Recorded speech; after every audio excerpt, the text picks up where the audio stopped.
ரோமர் 8:28.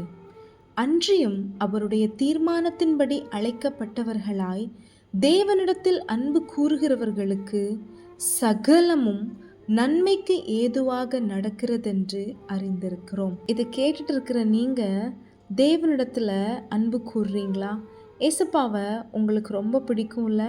உங்க வாழ்க்கையில நடக்கிறது எல்லாமே நன்மைக்கு ஏதுவாக தான் நடக்கிறது. இப்போ ஒரு விஷயம் உங்கள் வாழ்க்கையில் நடக்குது, அது தீமையோ நன்மையோ, உடனே நம்முடைய கண்கள் ஏசப்பாவை தான் நோக்கி பார்க்கணும். நன்மையான ஒரு விஷயம் நடக்கும்போது, ஏசப்பா இதை என் வாழ்க்கையில் தந்தீங்களே, இல்லை இது பண்ணுறதுக்கு எனக்கு நீங்கள் ஹெல்ப் பண்ணீங்களே, அதற்காக உங்களுக்கு நன்றி ஏசப்பா. தீமையான ஒரு விஷயம் நடக்கும்போது, நீங்கள் அனுமதிச்சனால தான் இது என் வாழ்க்கையில் நடந்தது. ஒருவேளை உங்கள் சத்தத்துக்கு கீழ்ப்படியாமல் நானாக சில முடிவுகள் எடுத்தனால இது என் வாழ்க்கையில் நடந்திருக்கும்னா என்னை மன்னிச்சிருங்க ஏசப்பா.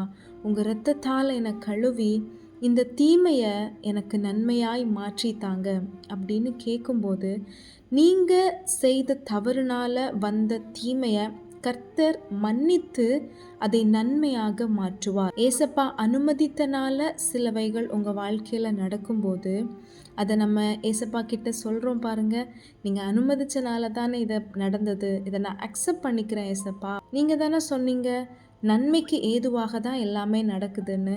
அப்போ இந்த விஷயத்தில் என் வாழ்க்கையில் நீங்கள் என்ன நன்மை வச்சிருக்கிறீங்க, எதனால நீங்கள் இதை அனுமதிச்சிங்களோ அந்த திட்டம் இயேசுவின் நாமத்தினால நிறைவேறட்டும் அப்படின்னு நம்ம சொல்லும்போது நன்மைக்கு ஏதுவானவைகளை ஏசப்பா உங்க வாழ்க்கையில நடப்பிப்பார். இன்னுமே நன்மையான காரியங்கள் நடக்கும்போது உங்களால தான் இது நடந்ததுன்னு மனிதர்களை புகழாம கர்த்தர் பலன் தந்தாருன்னு ஏசப்பாக்கு நன்றி சொல்ல போறோம். தீமையான விஷயங்கள் நடக்கும்போது கூட இந்த தீமை என் வாழ்க்கையில நன்மைக்கு ஏதுவானவைகளை தான் நடப்பிக்க போகிறது அப்படின்னு நம்ம விசுவாசமா சொல்லும்போது ஏசப்பா நம்மளை பார்த்து ரொம்ப சந்தோஷப்படுவாங்க.